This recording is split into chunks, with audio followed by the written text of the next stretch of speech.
Yo, what is going on, everyone in the crypto space?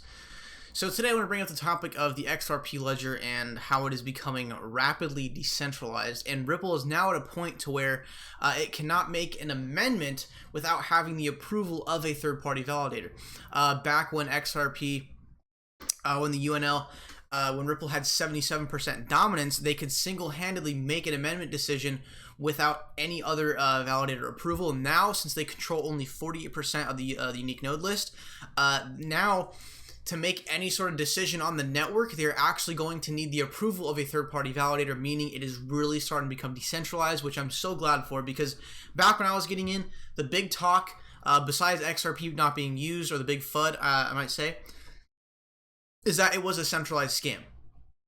So now we're at a point where for Ripple to make a decision on the XRP ledger, they actually are going to need the approval of another third-party validator to make any sort of amendment, and I find that immense. Just to paint you a picture, here's a tweet from Rabbit Kit Club when Ripple added 4 validators to the UNL at once back in June 30th. They had 77% control, and we look at it now, about a month and a half later. The Ripple dominance on the XRP ledger for the unique node list was at 77%, and it's now moved to 48%. I mean, that is a massive drop in dominance right there. It's just proof that the XRP ledger is rapidly becoming more decentralized. And I wanted to translate this into the topic of why are they pushing so hard for decentralization? That's one thing I really wanted to bring up. I mean, Schwartz did say on December 14th, 2017, he said that he said decentralization was his #1 priority in 2018. And that he did tweet that December 14th, 2017. You can go check his tweet. Make sure, guys, anything any YouTuber says, including myself, make sure to fact check it and let us know in the comments below, because we do make mistakes sometimes. But yeah, Schwartz did say December 14th, 2017 that decentralization was the #1 priority in 2018. I started really questioning. It's like, why are they becoming so decentralized so fast? I didn't expect this many new third-party nodes to be added to the UNL. I mean, third-party validators added to the UNL.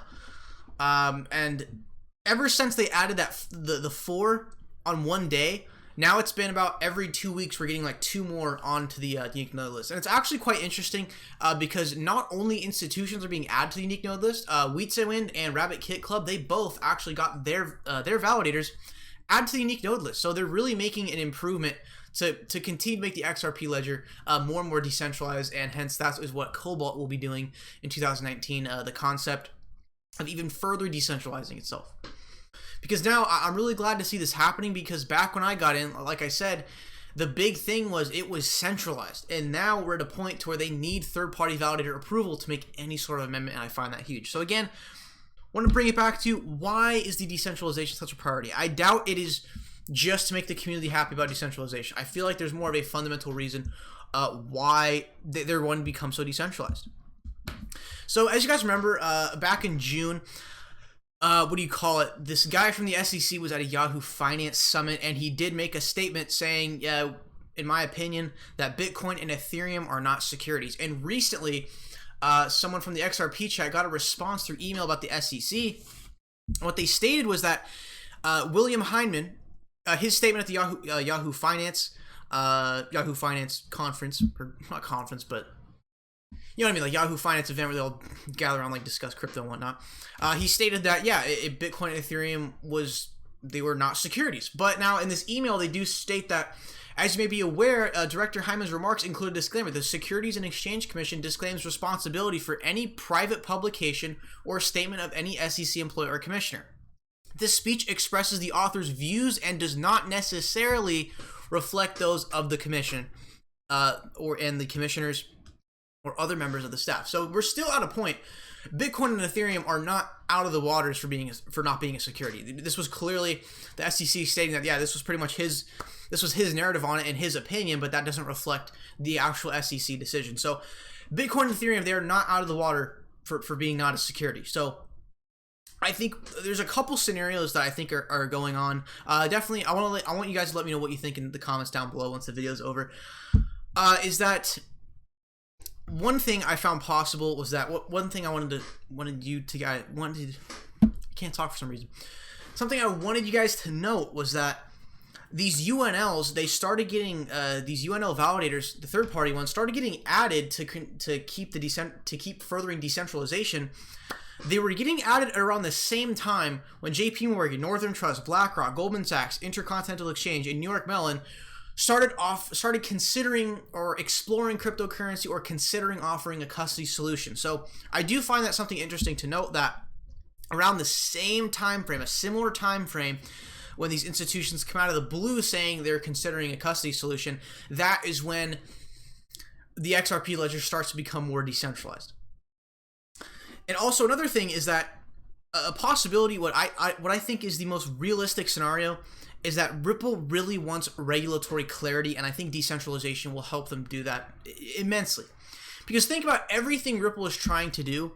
It's what they're trying to get into is extremely regulated. I mean, banking, finance, transactions, I mean, cryptocurrency derivatives, smart contracts, they're all trying to get into a regulated space. And the regulated spaces usually have tons of money, hence why they're trying to get into the regulated space. And what cryptocurrency is the most regulatory friendly cryptocurrency out there? XRP. We could also see a possibility that these institutions legally, because of the SEC's decision, they might not be able to add certain cryptocurrencies such as Bitcoin and Ethereum to their clients because of certain aspects of how regulatory friendly it actually is and what kind of governance it has behind it. So that's a big possibility right there. But the main thing I honestly know for sure is that, I mean, not for sure, but again, my 100% honest opinion, I think they're trying to become more decentralized to be more regulatory clarity, and just to be friendly with governments and extreme regulations. Because again, what they're trying to tap into is very regulated. So by having the network more distributed, that could bring a lot more attraction from retail investors and especially institutional investors. Because pretty much, regulatory clarity would help with the SEC decision. Maybe for potential exchanges who don't want to list the currency because it's not decentralized enough. We're going to leave that one exchange nameless. And also for custody, they're definitely, if institutions are very serious about these crypto custody solutions, they're gonna be heavily regulated, and I think Ripple might want the best chance for XRP to be a part of these custody solutions, so that's why they're furthering the decentralization at such a rapid rate. And also, big possibility here, what I'm really thinking is that these banks integrating XRapid, when it comes to cross-border payments, that's another heavily regulated space because you're dealing with two different banks in two different countries in one quarter. So that could be another possibility, that the decentralization is going to help Ripple really become more regulatory friendly with these banks across the world by having the network more distributed and more transparent, so the banks don't have to worry about anything, or the government doesn't have to worry about anything, about Ripple making decisions single-handedly as a company. And let's say, theoretically, just completely theoretical, not trying to spread FUD, theoretical, when Ripple did have 77% control of that network, they could single-handedly bring down the whole network if they wanted to. They're obviously clearly not going to do that. You're just going to destroy a company. But theoretically, since they had that much control, they could. But now that they're at 48% dominance, they're going to need third-party approval for amendments now. They can no longer single-handedly do something. And I think that is going to play a big role with the regulatory framework of some banks by being transparent and being distributed, so not one single entity can somehow bring down the payment network or whatever. So that's what I think is happening here.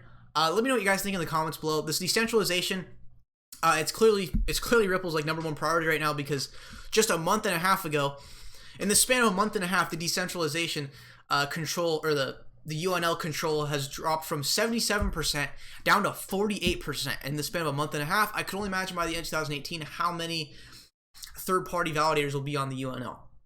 So really, guys, that's what I think what it is. I think Ripple is facing a lot of regulatory, not issues, but sort of regulatory concerns.